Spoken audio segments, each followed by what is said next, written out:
ঈমান সম্পর্কে অত্যন্ত শক্তিশালী দৃষ্টিভঙ্গি তুলে ধরেছেন। ঈমান একেবারে প্রাথমিক বিষয়, তাই না? একজন মুসলিমের জন্য ঈমান হলো সবচেয়ে প্রাথমিক বিষয়। কিন্তু এখানে আল্লাহ আমাদেরকে ঈমানের সামগ্রিক দৃষ্টিভঙ্গি দিয়েছেন, যা জীবনকে পরিবর্তন করে দেওয়ার মতো বিষয়। আপনাদেরকে আমি এই সম্পর্কেই বলতে চাই। আল্লাহ এই আয়াতে ঈমানের তিনটি দিক সম্পর্কে বলেছেন।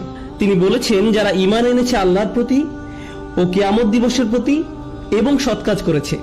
এই তিনটি বিষয়ের কথা বলা হয়েছে যা পরকালের সফলতার জন্য প্রয়োজন।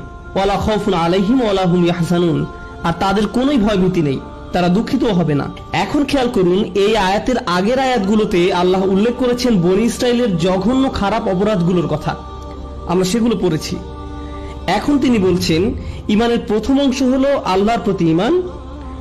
আল্লাহর প্রতি বিশ্বাসের অত্যাবশ্যকীয় ফলাফল হলো আপনি অবশ্যই অবশ্যই অবশ্যই পরকালে বিশ্বাস করবেন। এটা আল্লাহর প্রতি বিশ্বাসের ফলেই হয়। আপনি যদি আল্লাহর প্রতি বিশ্বাস না করেন, তখন আপনার জন্য এটা মেনে নেওয়া খুবই কঠিন হয়ে যাবে যে এই জীবনের পরেও আরেকটি জীবন আছে। কিন্তু আপনি যদি আল্লাহর প্রতি বিশ্বাস করেন, তাহলে এই বিশ্বাসের যৌক্তিক পরিণতি হলো পরকাল। কিভাবে? আপনি যদি আল্লাহর প্রতি বিশ্বাস করেন, তাহলে আপনি এবং আমি কি এটা বিশ্বাস করি না যে তিনি সকল কাজই নিখুঁতভাবে করেন? তিনি একদম নির্ভুল, তাই না? আপনি যদি কোনো নাস্তিক